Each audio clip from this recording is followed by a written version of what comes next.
So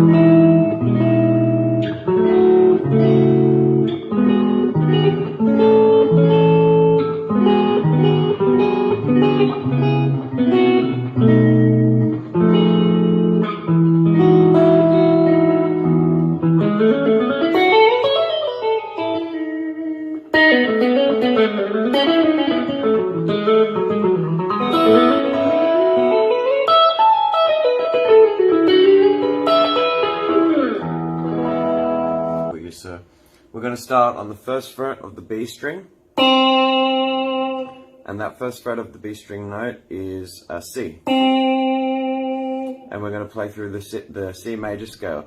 And what we're looking out for is that whenever we hit a E or whenever we hit a B, we'll move a semitone, and that's going to give us this sequence or this pattern that we want.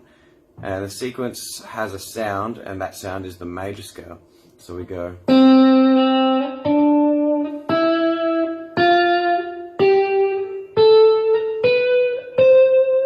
Now I'll go through that again, saying the notes: C, D, E, F, G, A, B, C.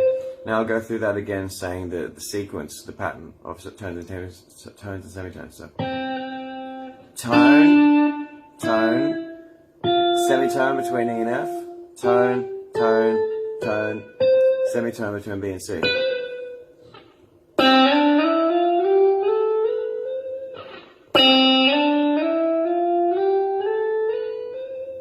Alright, so on the B string, starting at the first fret, that's our C major scale.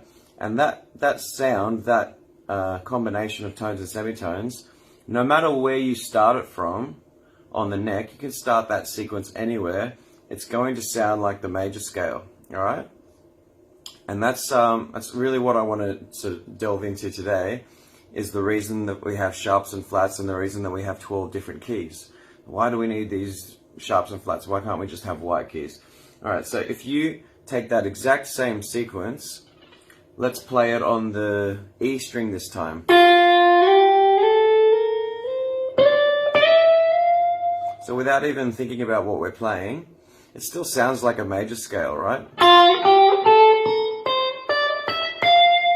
But we started on a completely new note. We started on a different string.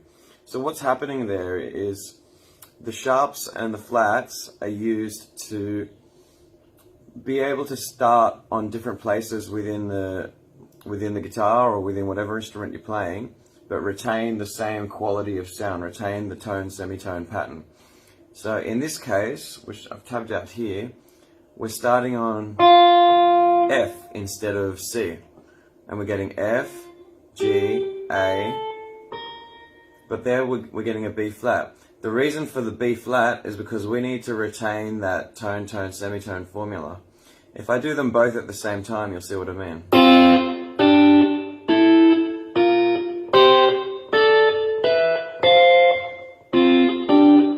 So previously I went to E and F at that point on the B string. Now I've got to go to A and B flat.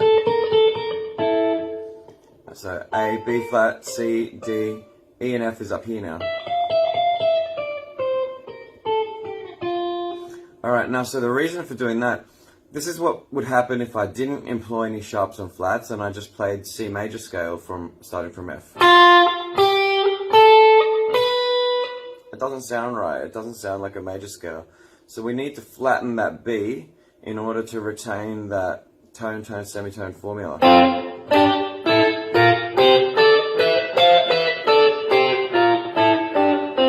And so that idea is really the fundamental basis of sharps and flats, and the reason that we need to employ them, and the reason that we use them to be able to change keys, transpose things.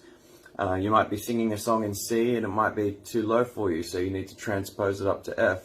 You're going to need to add that B flat to the key to give it the same sound quality and give it the same intervals that you had in C major. Alright? So that's part one of this exploration. And what I want you to do now is to try that on the rest of your strings. So we've covered the B string, we've covered the E string. With the E string, we've got the advantage of having two E strings. So what I just showed you on F, that applies to your low E string as well. So there's just three other strings that we didn't look at. So try starting on the A string, and you'll get B flat major, B flat, C, D, E flat, F, G, A, B flat, E flat, F, G, A flat, B flat, C, D, E flat. Starting on the G string, A flat, B flat, C, D flat, E flat, F, G, A flat. Alright, so there's 5 different major scales for you to work from just by using that first fret method and following the formula. What if we do them all at the same time?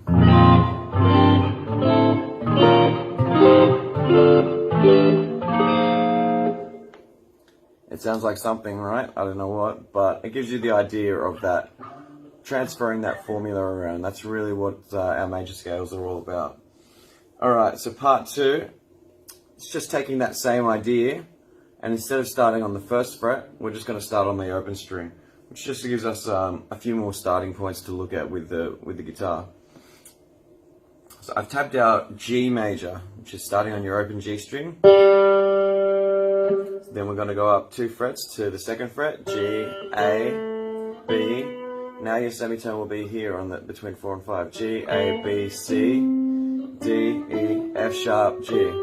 So in the case of G major, we needed to sharpen the F to create that tone semitone formula. If we didn't, we just played white keys, we'd end up with this.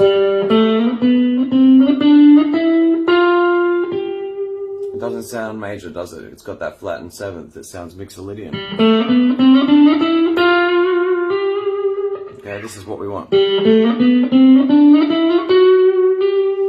So for it to sound like a major scale, we always need a semitone between the 7th and 8th note for that resolution. And we need a semitone between the 3rd and 4th note.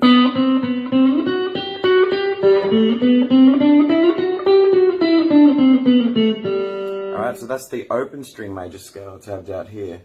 Alright, and so just by using those 2 methods, well, in the first method we ended up with 5 different keys.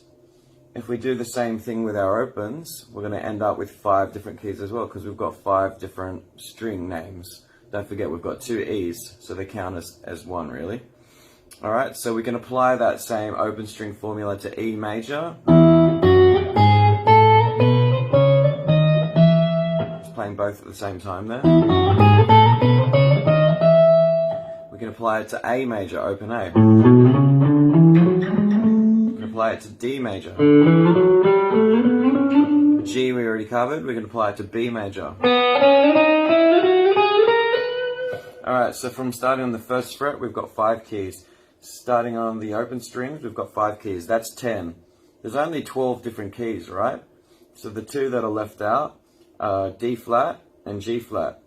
And we can explore them just simply by, instead of using our first fret, let's try starting from our second fret. So if we start from the second fret of the B string, we're on D flat. Now let's use our formula. D flat, E flat, F, G flat, A flat, B flat, C, D flat. Alright, and the same goes for G flat, just starting from there.